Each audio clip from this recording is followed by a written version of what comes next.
March 31st. Good morning. Let me just make sure that I'm in here for my live stream chat. Good morning. Welcome to Mornings with Mother, where authenticity lives and thrives to create a space of growth, healing, and joy. I am your host, Andrea Lawful Sanders, and each day we will cover the topics that are informative and engaging while learning from each other. Good morning. Good morning. I'm going to keep saying good morning because this has been a weekend and a half, and it's been chock filled with all sorts of things. Good morning, Angie. You know I'm over on YouTube. For those of you who are just joining me, I'm over on YouTube. I'm trying to get you accustomed to joining me over here. Good morning, Bobby Carr. Good morning, my darling. How are you? Let me start with my morning motivation because it is March 31st and there's so much that I have to share with all of you before Chloe comes on, before David Alexander Jenkins comes on. I awakened last night at close to 3:11 p.m. after spending a couple of hours with three of my grandchildren on Sunday morning. Top of the morning, Marguerite. Top of the morning, David. Good morning. Good morning. My youngest granddaughter looked so much like my mother as she cracked a smile when she saw me, and I was reminded suddenly that I missed the woman who would crack my knuckles or smack me with her walking stick while she lovingly admonished me for being too loud, too much, too everything. I tried to go back to sleep but couldn't and decided to watch a movie called The Long Game, where a group of Mexicans played golf and won the state championship despite not being welcomed in the town's elite golf course while being called every ugly name in the book. It is not easy for anyone who consistently reminded they do not belong, no matter how much they achieved in this life. And sometimes I wonder, why do we keep trying? Good morning, Danette. Good morning. Then I remember that it is not for them, but for us. The anniversary of my mother's passing is in 8 days. As the date approaches, I get melancholy and, yes, sad. What is holding me together is my oldest granddaughter, who would not leave my side when she saw me at her door yesterday morning. We read books, took a long walk with her brother and sister, and even as they went to take a nap, she hung outside with me until her mama reminded her she needed to sleep too. It is the love of my husband who will move mountains without my asking him for my every comfort. It is the long hug I get from my older son and the time he shared all he had been doing while he collected his dried lemon balm. It is the group chat with my siblings as we all try to cope the best way we can. It is the friendships from so many of you that I had no idea existed until we met in person and you say you have been following me on social media. It is the unconditional love of God Himself that continues to be a light and protection. I constantly fight the imposter syndrome within that says, I have not done enough with my life, and the unspoken fears that I carry to remind me that I can always do and be better, even as I am likened to veteran radio host Mary Mason for asking tough questions in my own way, or veteran journalist Barbara Walters for conducting interviews that will bring out the very best in whoever I am interviewing. Our paths in this life almost never what we envision them to be. We just have to keep living. Good morning. For those of you who are just joining us, I'm working hard to not be sad. It will be the second anniversary of my mother's passing, our mother's passing, because she has children other than me, and my sisters, my siblings, and the ones we adopted, Marsha and Sadie. We were all there as she lay dying around this time 2 years ago, and it was still is the hardest thing to remember and to deal with. But here we are, right? And so every time I get sad, I remember the good things that are happening. Last year, this time there was an inaugural Her Story brunch lunch that was hosted by Dawn Chavou. And when she invited me last year to the inaugural, I mean, I didn't know anything about this brunch. And when we got there, she said she was just doing it to really highlight women who were doing the work, who were in transition, who were feeling like they didn't quite belong. And I sat there and listened, and she honored all sorts of people, and I was so happy for them. And then somebody played I'll Always Love My Mama. And I didn't make a bunch of noise. I didn't boo-hoo, but my tears just would not stop flowing. And so folks just kept coming over and talking because they understood. They were watching me on social media talking about my mother. There are tons of videos and pictures, and my family would say, "Why are you taking all these pictures and videos? You know, blah, blah, blah, blah, blah. It is all we have left now to remember our mother." So I'm in this space, where as the time gets closer, I'm feeling it. And so on Saturday, I got invited again, and I went, and I'm talking to Cherry Gregg, who has just got married, and I mean, we're hamming it up. We hadn't seen each other, we talked to each other via text, but we hadn't seen each other in person to have more than a, "Hi, how you doing?" And, I congratulated on her brand new husband, and we were just talking and having a great time. And then I heard something out of Dawn Shavu's mouth. She had just honored the mayor, Mayor Parker, who had gotten another award, and she had been given this big oil painting of Harriet Tubman, which is just the coolest thing ever. And, she went on, Mayor left, and she went on to talk. And then I heard something that made me stop talking to Cherry. And I realized she was talking about me. And I was so stunned. Nobody knows that they're getting an award when you show to this thing. You just show up. And, she gave us flowers, cut flowers, and she gave us boxes to take home. And they had candles. And it was just a great time. And there are all these women, all these Black women in pink. We just all had to wear pink. And I got up to the thing, and and I'm just standing there, and I said to myself, "My God, last year this time I didn't know any of these things were going to happen." And I had to find my resilience and walk through all of that. And it was an interesting time to be in. And so I found my way with the help of some amazing people. Joanne Bell is one of them. When I saw Dawn yesterday, she said, "I just need you to know we are watching you. The way you're handling yourself, the way you treat people despite the way you've been treated has been something to watch," right? And so, I'm just grateful. I'm grateful for my team. Eric Nixon, Sarita Martin, Hania Sharp Brown, Denise James, and my brand new producer, who was going to do all the bookings for all my shows moving forward. And it is with this small but mighty team who we sat with and had such great conversations about where to move forward. They helped me to realize the dreams that I had, and we slapped everything up on the wall. Those things are still on the wall about all the things that I wanted to do, how I wanted to get it done, da da da da da. And they worked with me to get to the point where we are now, when we have a major sponsorship. And I do mean major sponsorship. In 4.5 months, we got major sponsorship for the A.Lawful Truth podcast and Mornings with Mother. We have people inquiring. I got to call Hania. We have people inquiring about, how can they advertise on the show? They show, what can they do to sponsor, et cetera, et cetera. And I just want to remind you all, even as I'm sitting in my own imposter syndrome, that I'm not doing enough work, that I'm not getting anything done, that I'm not, that the impact is not there, and I should probably go somewhere else. I had to keep telling myself we can keep doing this. And so now I'm going to roll into the season finale of A.Lawful Truth podcast. One of my team members, and we'll talk about this more tomorrow, said to me, would you like to interview either Gilly the Kid or Freeway? And I looked, and my team is going nuts. Like, yo, these are great people to interview. We landed on Philly Freeway, who I transparently am going to tell you, did not know much about him. I had to go look up, research, etc.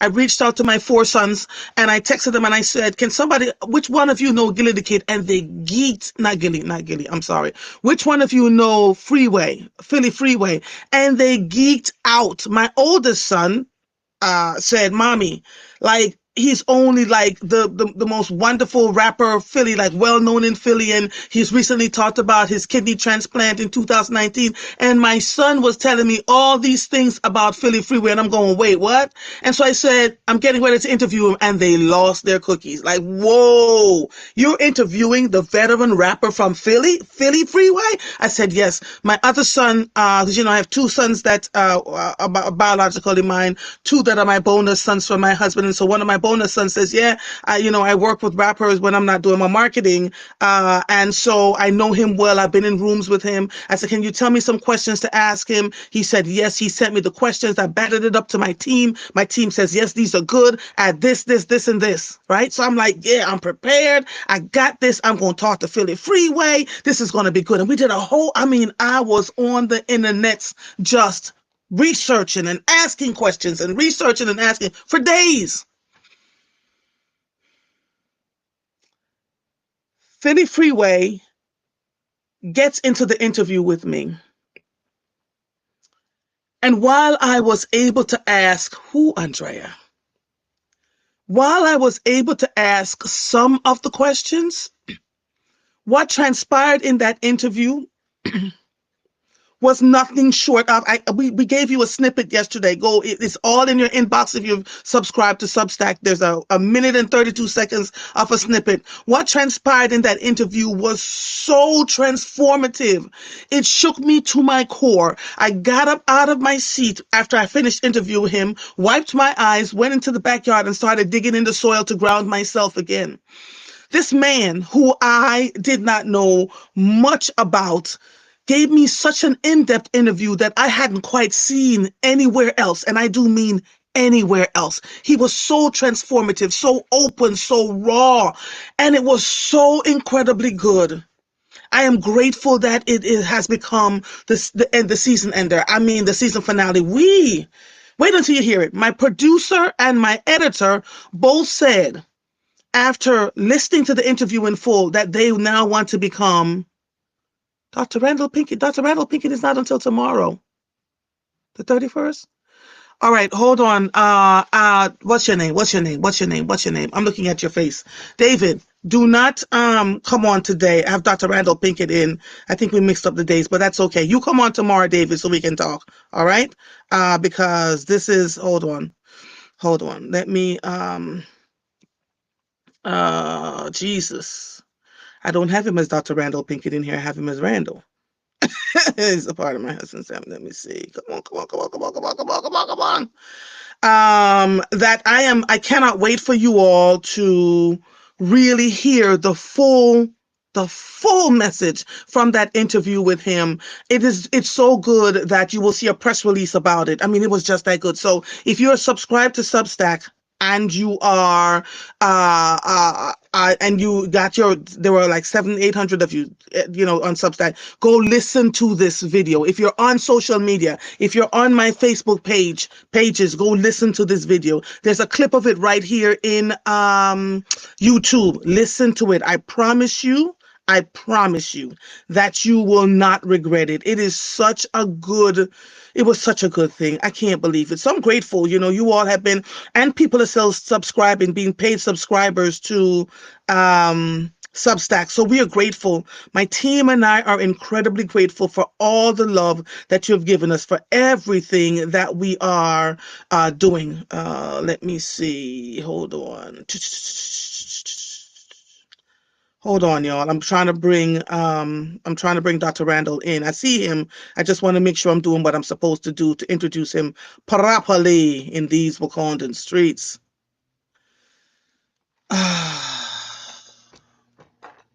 Hold on, y'all. Randy, I see you. Just hold on 1 second. Mother's going to get you. I'm going to let you in 1 second. So go listen. Go listen, y'all. Go and absolutely listen so that we can, I'm finding him. I see it. There's been just so much going on this weekend, and I'm grateful to each and every one of you for being here and having the conversations with me. This past weekend has been awesome. I was the keynote at the Community College of Philadelphia. That was fantastic. Got a lot of great feedback about that, and I'm in a space of total gratitude. So as we approach,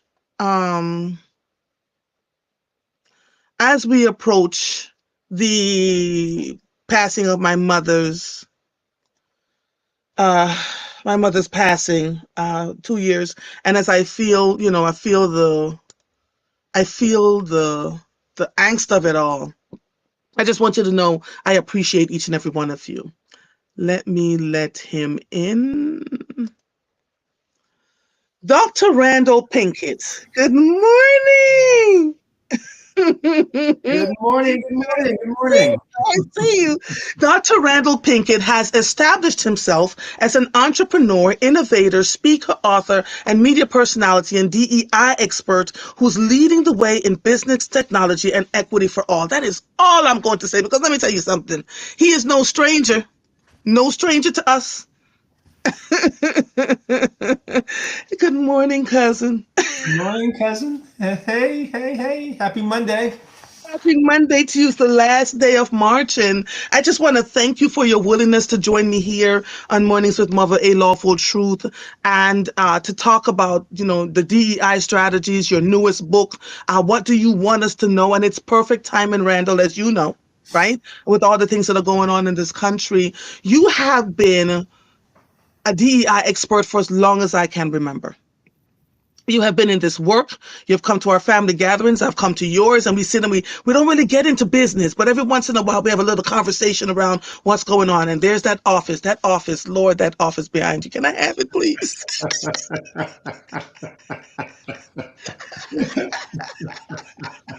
That's my favorite part is that office.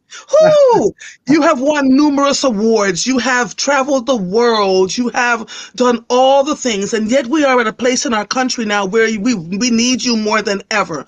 Talk to us a little bit about what you see happening. What are the strategies that we can utilize to stop ourselves from going stark raving mad and running through the streets naked? And what do we need to know from your book that you have now just produced?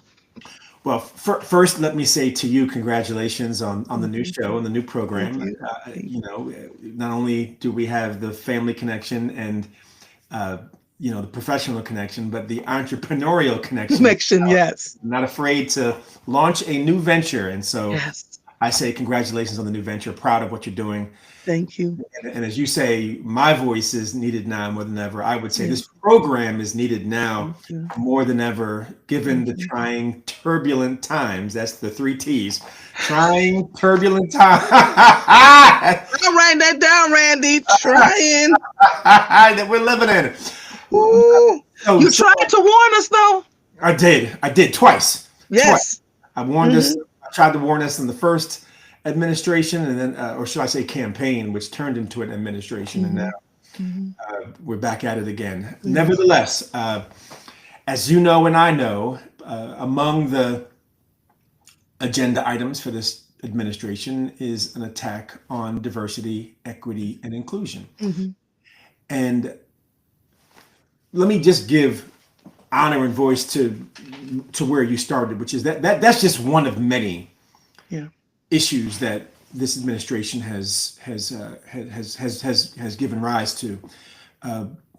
Sanctuary cities, immigration, downsizing, if not decimation of the federal workforce, restructuring of government.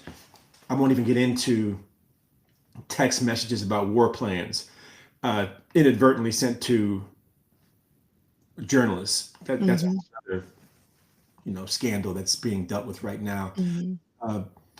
But in as much as the federal government has always been, or traditionally been, I should say, a source of stability in so many ways for federal workers, for federal contractors, for how it sought to lead by example to the private sector, all of that has been upended, turned upside down.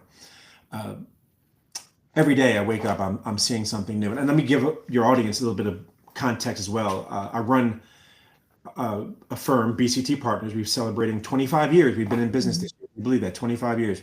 Hmm. And roughly 70% of our revenue is derived from federal contracts. So all the upheaval of the federal government's stability that I gave voice to a moment ago, we are at the front lines of seeing and experiencing what that means. And as a firm that is also centered on diversity, equity, and inclusion, Hmm. we're also seeing the implications of the several executive orders seeking to attack, dismantle, undermine, erase diversity, equity, and inclusion. And I'll just say this: what I find almost paradoxical, and you and I emailed about this, is Yes. is the Trump administration would try to frame the attacks on DEI as if DEI is illegal. They keep saying illegal DEI, illegal DEI. Nothing about DEI is illegal. Let me tell you what's illegal. Discrimination is illegal. And so there was, interestingly, just an EEOC, Equal Employment Opportunity, Opportunity. Hmm. the EEOC just issued Hmm. a memorandum to employers to give them some direction, because the executive orders have not been very clear. They've been very broad. I think by design they've been broad and vague. Hmm. The EEOC released this memo giving employers more direction. And what the EEOC basically said, and I'm paraphrasing here, is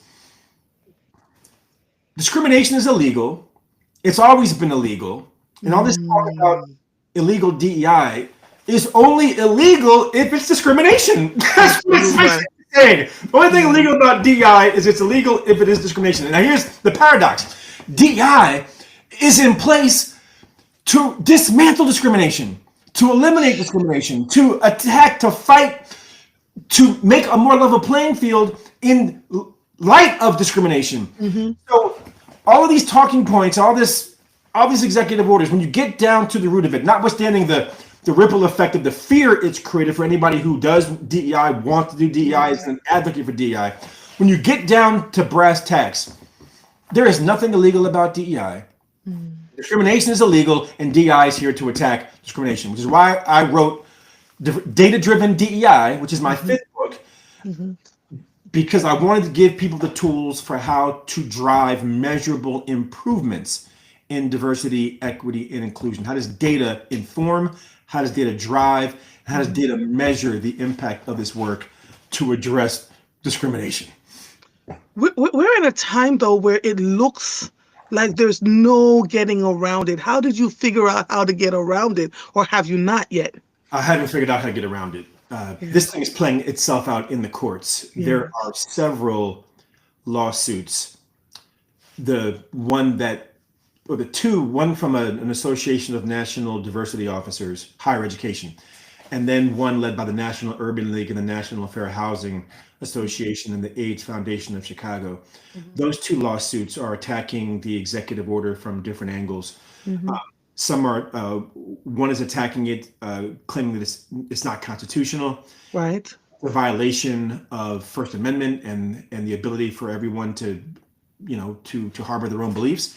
Hmm. Another is attacking it from the standpoint of saying that the executive orders have led to actions taken by the various agencies to cancel contracts, cancel grants, and that is unlawful. To Hmm. declare an executive order that then somehow declares or legislates what employers should or shouldn't be doing, when nothing of what DEI is illegal unto itself. So how this plays out in the courts will determine if and how in what ways people do navigate this new environment. So Hmm. the answer is to be determined what we are going to be facing in light of Hmm. these executive orders. What strategies can you offer to us in this time right now? Because, like you, I'm an entrepreneur. Many of my friends are entrepreneurs, and many of them depend upon federal funding. Mhm. And I spoke to one on Friday, and she says, it's up and down. You can see the worry all over her countenance. Yeah. And even for myself, I'm transparently saying this to you. It has been the first January into February. I was inconsolable. I didn't know whether we were coming or going. I didn't know if we were going up or down. And there are just so many things being thrown at us at once. What are some of the strategies that you've figured out as you're living through this real time? A. And B, um, people are talking to me and this shouldn't happen. What are some of the strategies that you learned real time that you want to share with us? And B, how can we find your book? Mhm. And see, what in the Sam Hill do you think is going to be the end result of all of this that is being thrown at us? What do you think the end result is? You've worked with this man very closely. So what is the end result, do you think, based on all this stuff that's being thrown at us every single day that gets worse by the minute? Yeah. So let me begin by saying I am in the same boat, in that this is perhaps the most difficult set of circumstances I've faced as an entrepreneur. And so my heart goes out to your friend, my heart goes out to you, my heart goes out to anyone and everyone, including federal workers who have who have been trying to navigate these challenges, and trying to just grasp for something to hold on to. And the first strategy that I'll just speak very personally is I lean on my faith first and foremost. Yes. I I know that ultimately God is in charge, and I never, as a matter of principle, lead from a place of fear. Mm-hmm. I don't make decisions out of what I'm afraid of. Mm-hmm. I make Mm-hmm. decisions based on my values, and my faith defines my values. My faith gives me strength. It gives me hope, and I know that ultimately, no matter what comes out of the White House, Mm-hmm. is a higher power that's ultimately making the call and guiding me and protecting me. So that's first and foremost. Second is, I believe there is strength in numbers. And for entrepreneurs, we need to be in solidarity now more than ever, for how we may have to merge companies. We may have to create joint ventures. We may have to go after opportunity in closer and deeper collaboration than perhaps we have in the past. Mm-hmm. And also, if there are battles to be waged, it's also waging those battles together. It's joining with the chamber, it's joining with the local associations, it's joining with the national urban leagues and the NAACPs and the likes that are at the front lines, literally advocating for policy, advocating for legal challenges, advocating for et cetera. They need support as well. Mm-hmm. And in some ways, they can also provide air cover, because if they're the ones fighting the fight, that Right. means they're financing it, which we may not have the finances to do. It means that they Right. are putting the expensive and talented lawyers onto these court cases and Mm-hmm. the like. So I think, for me, faith, uh, strength in numbers and solidarity, and then Mm-hmm. aligning with like-minded, like-hearted individuals and Mm-hmm. organizations with whom I can find comfort, but I can also find confidence, but also can find Mm-hmm. some opportunity. Now to your last question, where do I think we're going to land? I mean, this is a tug of war, and it does seem like the strategy for the Trump administration is to just throw everything on the wall and see what Mm-hmm. sticks, whether it's illegal, whether they know it's going to be challenged in the courts, and then to fight to try to maintain their agenda. I do think that I mean, in as much as we are in this constitutional crisis of the courts trying to tell the executive branch what to do, and Congress being largely rendered Useless. useless, yeah, Yeah. less powerful than we would hope. Mm-hmm. uh, I do think that the courts are going to continue to have their say, and I think the courts will be able to weigh in on certain matters. Uh, but rest assured, the shrinking of government is going down. Yes.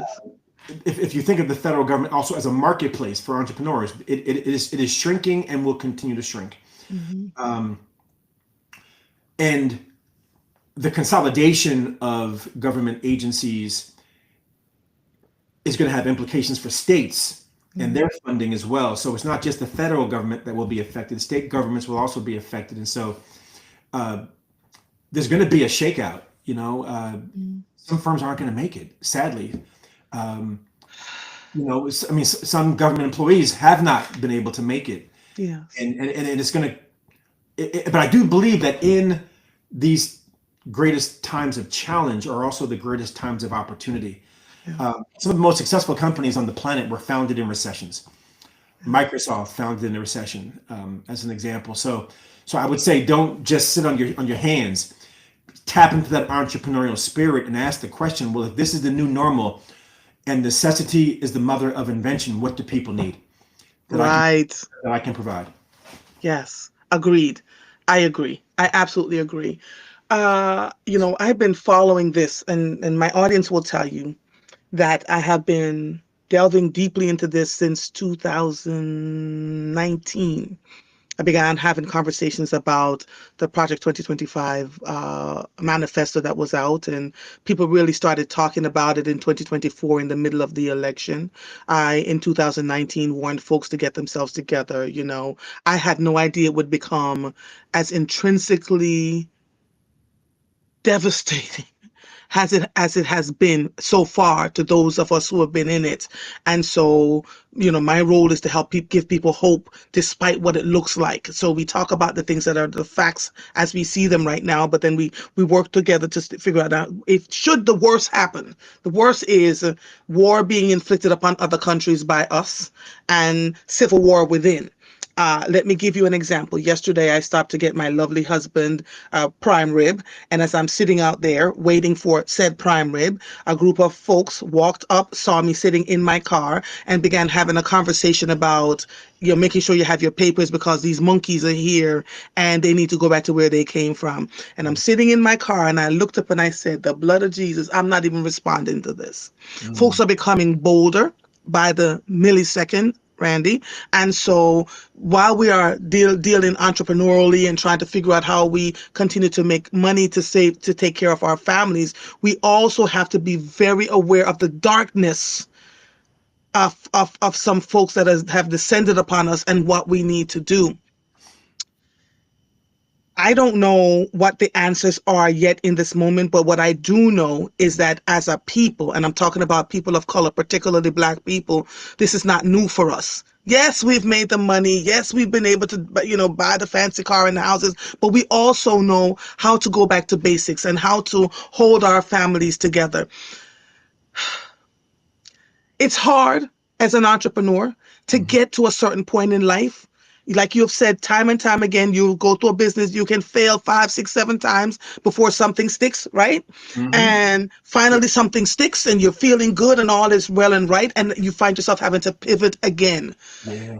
You Mhm. said something that resonated with me.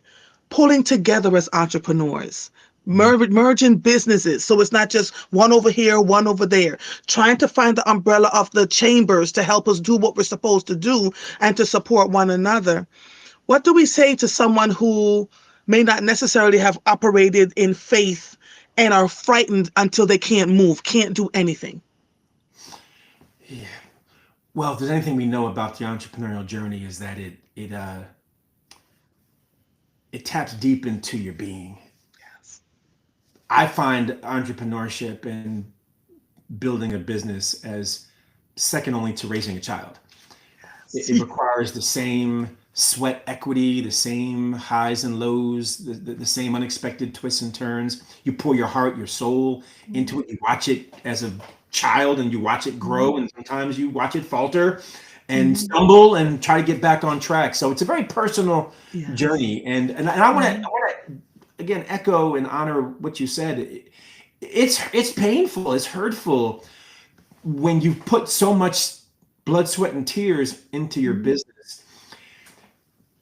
What you always want to see is growth. Yes. And it's those valleys that really are a test of character and a test of fortitude because you're like, oh my goodness, I, things were going so well. And then all of a sudden, you see an opportunity go and contracts go Mm-hmm. and perhaps colleagues, employees, or partners Yes. go, and it hurts. It really does hurt. It hurts. It And I've hurts. had a lot of hurtful conversations over the past few weeks, which feel like years. Yeah, Past it does. feel like years, along the same lines. And so I feel you. I really do feel Mm. you. And I've been in this game for 30 years, even though BCT is celebrating 25. So I've had more than my fair share of ups and downs. What do I say to that entrepreneur? I say first, ask the deeper questions or even remind yourself of the deeper answers for why you got into this in the first place. There's a reason why you came to the entrepreneurial journey. One of my favorite philosophical ideological constructs is this concept out of Japanese culture called ikigai. Mhm. And you can Google it. Ikigai, and it's four concentric circles. The first circle is, what do you love to do? The second circle is, what are you good at doing? Now, let me be clear. There's some people that love to sing but aren't good at singing.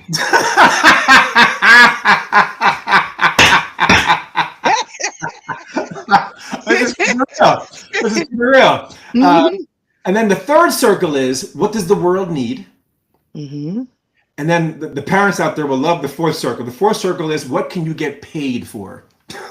Mhm. And so at the center of these four concentric circles is ikigai. Ikigai, translated into English, is reason for being. Reason for Ooh. being. And studies have found that people who have found their ikigai live longer. Mhm. Ooh. So there's something deeper. Now, I believe that ikigai is your calling. It's your mission. It's why you were sent here. It's why you're on this Mhm. planet, to make the planet a better place. So I Mhm. think when we hit these forks in the road, when we come to these crossroads, we got to go back to the basics and ask the question, like, what do I love to do? What am I good at doing? What does the world need that I'm here to provide to the world? And what can I get paid for? And, Mhm. and that's not a static answer. It's a dynamic one, because what the world needs changes. What you love to do may change. What Yes. you're good at doing may change. And what you can get paid for might change too. And so you had so the bottom line is, once you find your purpose, you must be malleable. You have to be willing to shift, to Yeah. grow, to transition. Yes. I'm always concerned when people say I've come too far and I can't lose this right now and da da da da da. That means you haven't found your ikigai, because if you're going to be an entrepreneur, you have to be willing for things to happen and to shift and to change. You may grow, things may decline, something may shut down, and so we can't. For those of us who live in a place of shallowness, that it's about the money, it's about, all these other things versus your purpose, Yeah. then Yeah. you will find yourself struggling. Joanna, the real Joanna Jane says, this is so good. It really is. I wrote it all down. What do you love to do? What are you good at doing? What does the world need? And what can you get paid for? Ikigai. We learned a lot from you this morning just from that alone. And Yeah, yeah. so you And, just calmed my entire soul. and a quick shout to so my last book before Data Driven DI was Black Faces in High Places, and my Hmm. co-author Dr. Jeffrey Robinson, he put me on to Ikigai, which is how it ended up in the book. So I got to give him a shout, because I didn't even know what it was until he told me. Good. That's awesome. That's awesome. So, grand rising to all of you. Cherie, I'm not sure what you're talking about. Cherie says, what part of the city were you in when they came to you with that nonsense? I don't know what nonsense she's talking about. So Oh, clarify a little bit for me, please. What's the nonsense? she's referring to when you were in your car going to get Billy, the I'm sorry, your husband, going to get him uh, food, and Oh, I was in Delaware. I was in Delaware. mm, I wasn't in the city. I was in Delaware. And I mean, there was a whole bunch of them, and they were just standing there and talking all out loud. And I said, Randy, the blood of Jesus. I felt no fear. Maybe I'm crazy. I felt absolutely no fear, because I was just like, listen, this 8-cylinder, you come after me, we're going to have to figure this out. But if I'm going to die, a couple of you coming with me. We have, and that's where we are in this movement, in this walk of our lives, where we have to figure this out. I love you dearly. I love you You more. have been you have been a solid inspiration, not just to me. I mean, I met you before I met my husband, right?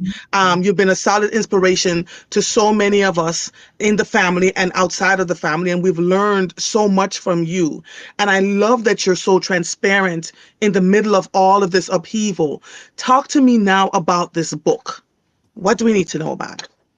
Yeah, so you can go to datadrivendei.com to learn more about the book. And the book is an approach, a methodology for how you use data to drive improvements in diversity, equity, and inclusion. But let me be more specific. When people hear the title and think about this book, they immediately think about, oh, well, he must be talking about my organization, how my organization can use data to drive Mhm, their mhm, DEI work. And I'm like, yeah, I am talking about that. But guess who I'm talking about first? I'm mhm, talking about you. Organizations don't change, people change. mhm, So if you want an organization to be more diverse, more equitable, more inclusive, then the people have to change to be more diverse, more equitable, and more mhm, inclusive. So the book is centered first and foremost on the personal journey. Imagine that. How does data help you to understand where you are in your journey? How mhm, does data help you to set a goal for where you want to be? how does data help you develop a strategy for how to get there? And how does data help you know that you've made a difference? Meaning my relationships are more diverse, my behavior is more inclusive, my practices are more equitable. And then that drives any organizational agenda. So I have these two parallel paths throughout the book where I give examples of tools and technologies and innovations and strategies for how people can improve on their diversity, equity, inclusion, and then the same for how organizations can do it. And the website has a plethora of free, I'm going to say it again for all y'all listening, I said free tools, templates, metrics, measures, best practices, and case studies, all on the website that give you a clear blueprint for how others have done it and how you can do it too. Yeah. So it's datadrivendei.com. Yeah. There has been a movement to get rid of our books too. Mm-hmm. You know, In our history. I love that you are having us buy the books from you versus going to another platform that I shall not name. So you're Mhm. independently selling your books versus, or do you have them anywhere else? So I have them listed on almost any bookseller, but I drive people to pyramidbooks.com, which is black owned. Okay, Yeah. pyramidbooks.com. Um, you Excellent. I'm grateful to be having this conversation with you because you are literally at the top of the food chain, right? In terms of what most of us have been doing with our lives. We've all been entrepreneurs. You've always said that if you're an entrepreneur, have someone be married to someone or live with someone who has a full-time job. I do say that. Yeah, yes. And so now, with all of this that's going on, and you've given us some strategies about how you've used your faith. You've taught us about ikigai. You've been transparent about the fact that it's impacting you too, like because 70% of your business comes from DEI work. What are your thoughts about our? You can't give me your thoughts about. I don't want you to give me thoughts about the president, but the administration and how it seems like there's an attack on Black people and women. Am I incorrect in making that thought? Well, I mean, there are tea leaves that are there. How is it that an executive order on diversity, equity, and inclusion leads to Black people being removed from federal websites? I parse that. Where's the through line? Even if, and I don't contend this to be the case, but even if I'm to subscribe to this idea that diversity, equity, and inclusion should be removed from the federal government, that doesn't mean removing Jackie Robinson from the history of our country. Mm-hmm. Black pilots being erased from the record of the Department of Defense. So there's something amidst that's what many have probably been saying, but the tea leaves provide credence and provide more evidence that some see the anti-DEI movement as an attack on Black people, an attack on people of color, an attack on women. And if the Trump administration were to defend against those claims, they would have to answer for why it is that Black history, Black people, Black stories, Black narratives are being removed. Like those are incongruent. You can't say one thing and then do the other. So that to me is also a reminder that the federal government is not the only one to have to tell our stories. And fortunately, in 2025, we're in a much better place than 1925.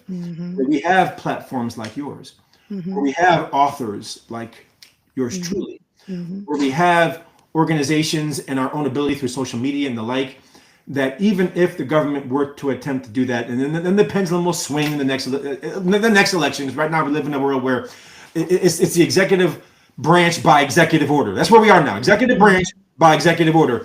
Nevertheless, my point is we are still in the driver's seat, which is why it's so important to have voices like yours in front of the camera, producers like you behind the scenes Mhm. because we have a voice in telling our story, and we can never underestimate the power of telling our stories. Agreed. I agree. There was a Sunday is a slow news day, and of course, on the slow news day, we heard that he is planning to figure out how to run for a third term.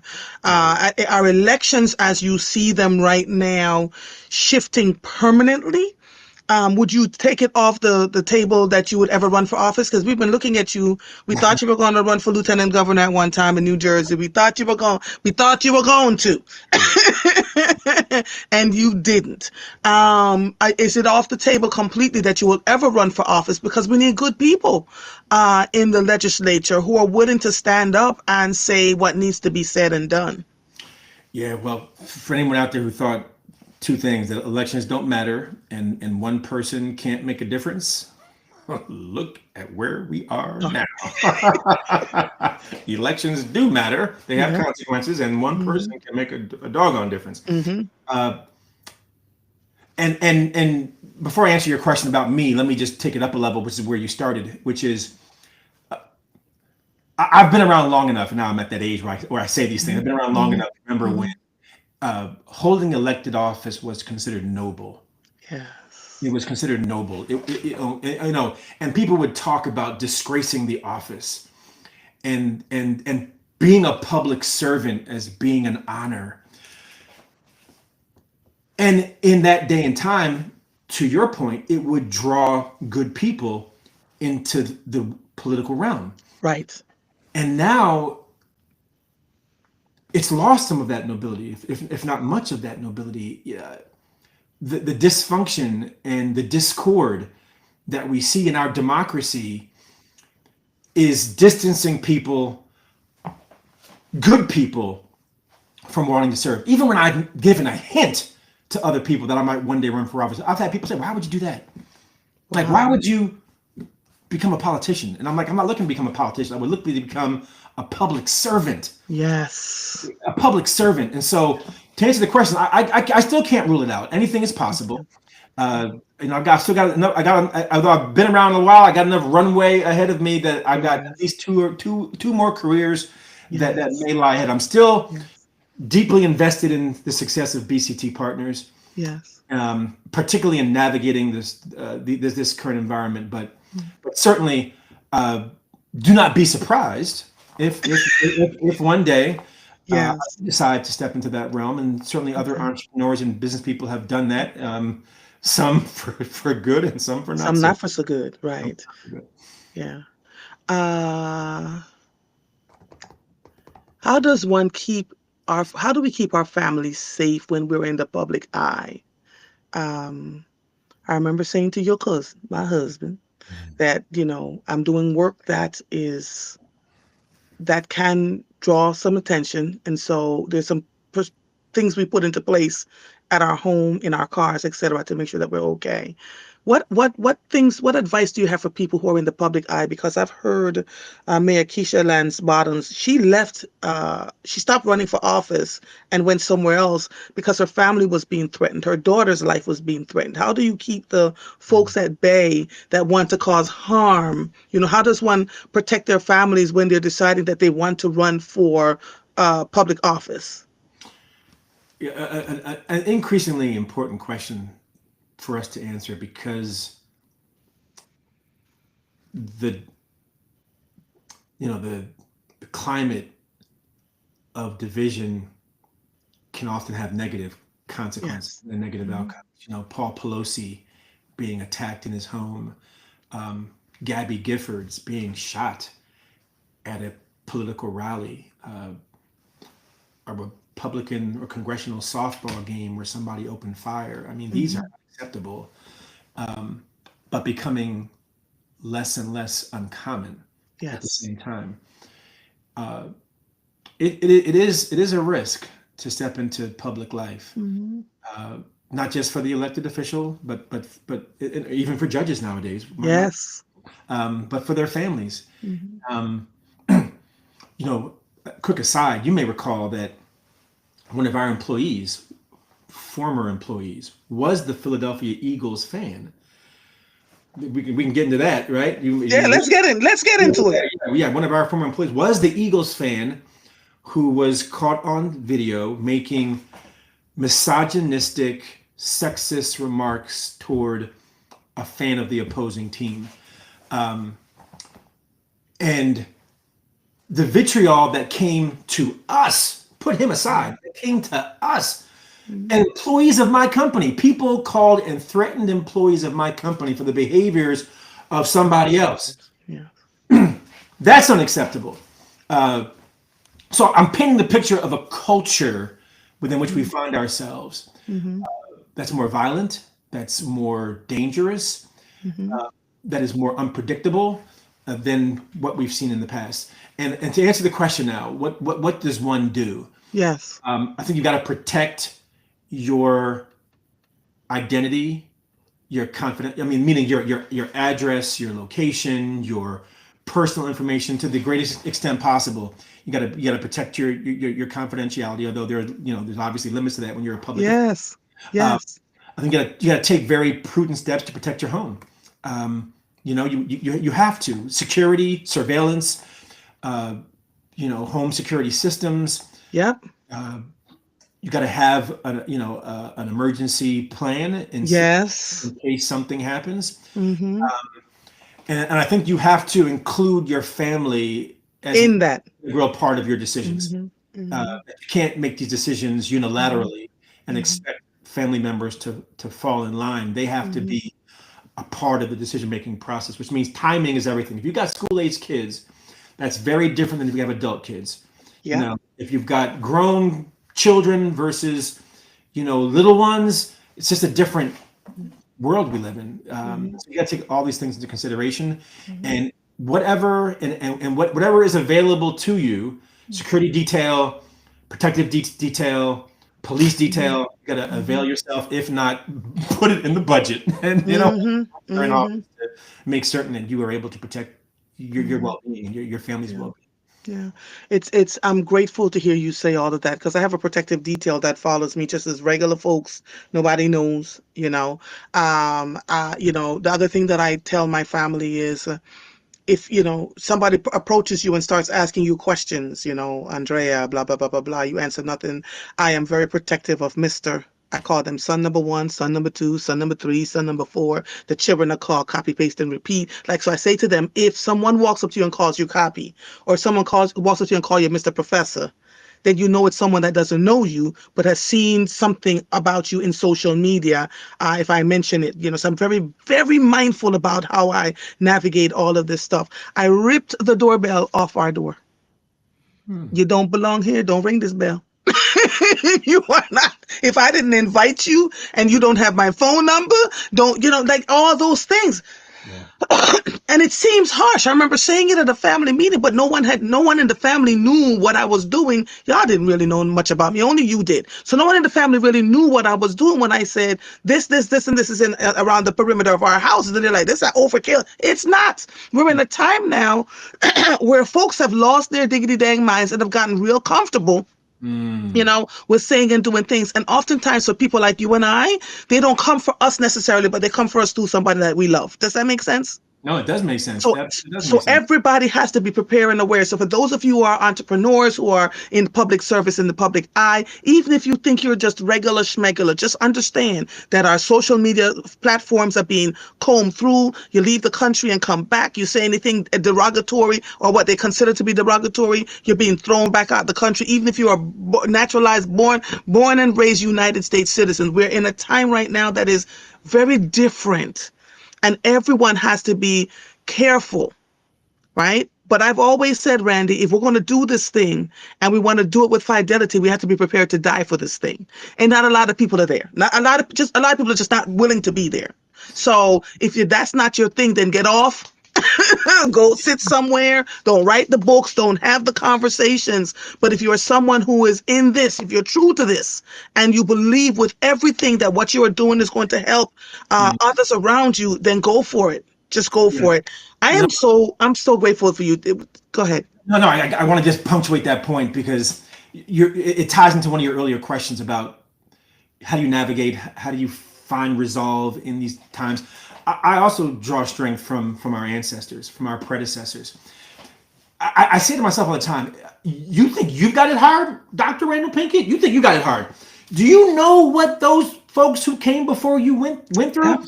You Yep. don't think they were afraid? You Right. don't think they put their lives at risk? You don't think Yep. they sacrificed? The answer is of course they did, and you wouldn't be where you are were it not for them.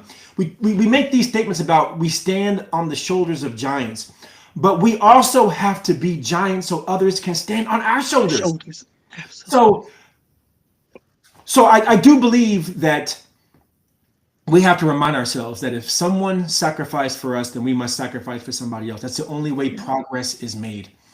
And again, Absolutely. getting back to my earlier statement about not leading from a place of fear, you lead from a place of values. The values root you, they center you, they guide you, and they strengthen you. Yes. Agreed. All right. The book is called Data Driven DEI. You can find it at datadrivendei.com. Dr. Randall Pinkett. Hey, we are so grateful Thank to you. talk to you this morning. I reserve the right to call you back up in here. Hey, anytime, cousin, you call, I come. You texted me on Thursday and said, come on Monday, and here I That's am. right. So you just let me know. I certainly did. I certainly did. And I'm so grateful to you. And if there's anyone else that you'd like to bring on that you think we should be talking to in these trying times, please feel free to bring them to us because we're going to need all the encouragement that we can get. The link to the EEOC, and I saw this, fisherphillips.com, Yes. Yeah. right? fisherphillips.com, where the EEOC issues guidance on unlawful workplace DEI programs, top takeaway for employers. So you really just want to make sure. Someone said, I just ordered my books. Yes, Melissa. Yes, yes, yes, yes. We will have a couple copies in here to give out too, and to make sure that our the family members are aware. I love you to death. I I love you do. more. I love you more. I And mean, like, love. You've called me. Listen, you've called me Madam President. My husband's like, why you call you Madam President? Because he sees what you can't see. that's exactly right. I said she got the gravitas. That's Madam President. That's what it is. That's what it will always be, Madam President. Amen. Thank you. Thank you so much. I love you dearly. We'll talk soon, All okay? right. Bye All bye. right. Bye bye. Bye bye. Ah, you know, there's so much going on. Every day I am trying to navigate. My brand new A.Lawful Truth producer is working on some interviews for me right now. It got to be a lot. When I first started doing this show at the end of September, I said, well, I'm just going to go on once or twice a week. And you all came on and said, whoo, no, we're not doing that, Marvel. We really do need you on here 5 days a week. And I was like, well, how am I going to sustain this? Da, da, da, da, da. But again, your values. What do you love to do? What are you good at doing? What does the world need? And what can you get paid for? And so I just moved out on faith, literally moved out on faith. And that faith has been incredible. So, I'm grateful, so grateful to him, grateful that the team and I are working together, that, we're moving out of, IG and Facebook, and we're now here in YouTube, and we're on Substack, and we're putting up our stories, and doing our videos. And I am just, when I say Philly Freeway, this interview, I guarantee you, shivers going to run down the neck of your spine when you listen to this. He was in the middle of Ramadan and agreed to have this conversation with me. My editor was like, well, wait, how did you get him when we've been trying to get him? You all have to understand what an important figure he is in Philadelphia music scene, and his conversations about, being diagnosed as diabetic and then needing a kidney transplant. And then his son died in October of 2020, and his daughter died in October of 2021. And the conversations, and, I just thought it was going to be a regular conversation like I've seen him in so many other interviews. Baby, he went in until I was like, oh my God, there was just no way. My editor said to me that it was such a great interview that he's still like thinking about it. So tomorrow, April 1st, the season finale of season 2 of the A Lawful Truth podcast is going to be out. It is none other than Freeway, Philly Freeway, the rapper. Today, those of you who have paid subscribers will see that podcast before anybody else. Tomorrow morning, it'll be up bright and early, and I would love your feedback. It is so incredibly important. And let me just tell you this, that relationships matter. The woman who is his publicist, that works with him and get all his interviews together. When I got on the conversation, she says, Mother, I know you. The reason why you have this interview is because this one said, and when I heard it was you, I was like, yeah, I know her. I worked with her. I've seen her work. I'm going to get, you have to work with fidelity, y'all. You have to come with an authenticity that says you really love what you do. And what I know that I love to do is, y'all, I love people. My ultimate goal is always to find an answer, some kind of solution to where we are, where we want to go, where we are, where we need to be. And oftentimes when we're having these conversations, people get offended. And I mean, they compare me to Mary Mason. I am not Mary Mason. Mary Mason is a legendary radio show host. They say to me, you're Mary Mason, but you're much nicer. And the reason that they say that is because I never get into an interview with anybody to rip them apart. My friend Antoine, and you saw this in the video that I did with him about needing his kidney transplant. When he said this to me, I knew we had, he said, oh my God, this interview is fire, right? He said, you break people that can only be accomplished by having a pure nature. Because, Antoine, why people cry when I talk to them? He said, you do it. He said, you break people because you have a pure nature when you're interviewing them. So I come from a place of a deep space of wanting to hear what your story is, wanting to make sure that you feel heard, that you get what you need. Oh, Marguerite says your authenticity precedes you. And she says, you have a way of making people feel comfortable and want to bend your ear. It's true. It is absolutely true. But it's because from the time I was born, this is who I have been. I have stood up. I was 3 and 4 and 5 and 6. My mother's like, do you understand you're a little girl? I'm like, yeah, but that one's hurting that one and I don't like it. I also don't ascribe. I can tell when someone is just truly shallow and about themselves and what they need and really not thinking about the collective. That bothers me too. So I don't stand in spaces with people like that because there's so much going on. We need each other. You heard Dr. Randall Pinkett say, if we don't figure out ways to merge our businesses. You can't just stand alone and says, well, we got what we got and we're going to be all right. If you don't figure out ways to sit down and collaborate as businesses, some people are going to go out of business. People think that they're going to be in the space and that nothing is going to happen. You have to learn how to pivot. You watched me pivot in real time. You did. So you can't say you don't know how to do it. I have shared with you that it has been a little scary. That is, was driving across the country and the people in the car with me were like, what do you mean you're afraid? And Sarita commented, said, don't you know you're like Oprah in Philly? People will fall. And I was like, that's not true. And we were like talking and I'm consistently checking myself, consistently checking my motives, consistently saying, Andrea, is this the right thing to do? How is this helping or harming people? Right? And you come from a place of real love. It's hard out here. It is not easy.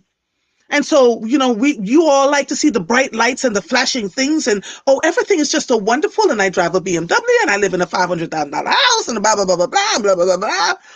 Meanwhile, your core is rotten like hell because you're not thinking about anybody else but yourself. How are you supporting the people around you? What does that look like every single day?